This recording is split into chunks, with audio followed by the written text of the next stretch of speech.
Right, now, when you get past the old relic, into the building ahead of you, that's the red light.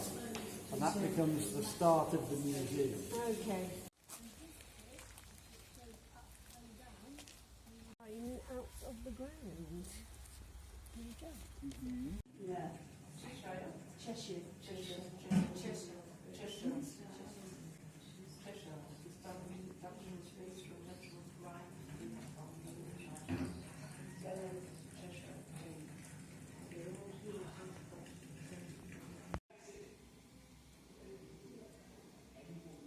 What brings you here today?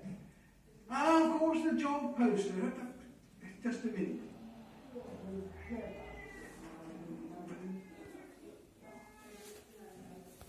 You actually come at a good time. We've had a few people have moved on to other things, so we do have one or two openings. Right now, let's see. Any experience in the salt trade? Stings like a fire. I'm stripped to the waist and flannel and gloves. Round and round and the brine comes rushing about on the ground.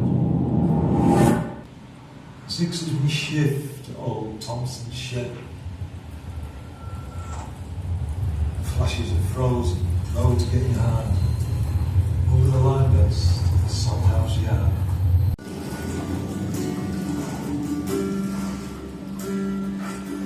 Some white marble standing in line, a pile of big stacks if the salt's good and fine.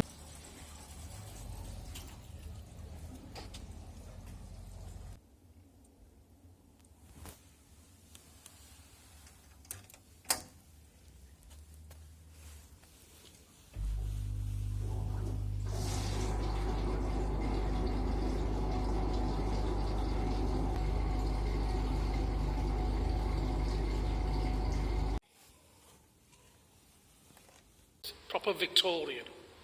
Well, I suppose the boards are still like that now, aren't they? But they're not slippy and greasy, are they, really? How they got anybody to work there, I don't know.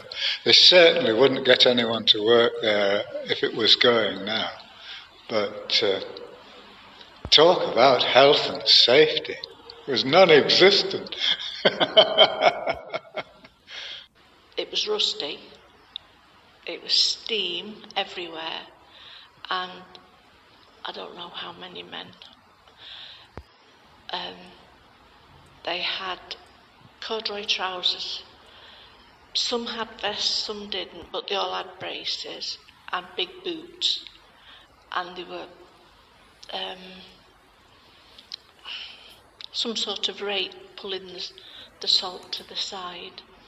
Actually, to get in there, we found this tunnel. We kind of saw it on a few plans, but we didn't know quite what it was. And it wasn't until we got in there we realised it was basically a brick tunnel that went through the stove house all the way to the canal. Basically allowed coal to be taken off canal boats on the canal, brought into the centre of the works where the pans were to fire those pans. And the reason Thompson's had to build it was basically the site's so confined, so you've got no space on either side, so they built a special tunnel to go under the stove house rather than around the side of it, allowing them to bring coal directly in.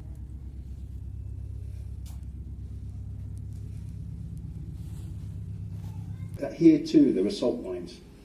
In 1880 they collapsed in spectacular fashion and created Ashton's Flash.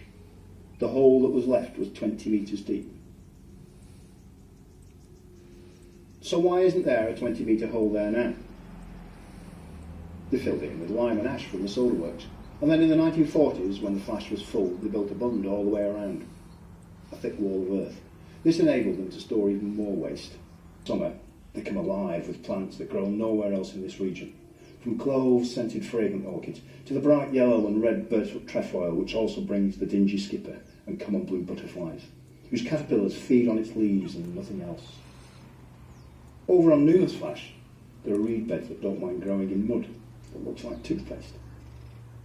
Reed warblers, sedge warblers and reed buntings nest in the reed beds, where the Flash provides a feeding ground for other birds, from native ducks and herons to the bitterns that visit in the winter. Hello! won't work.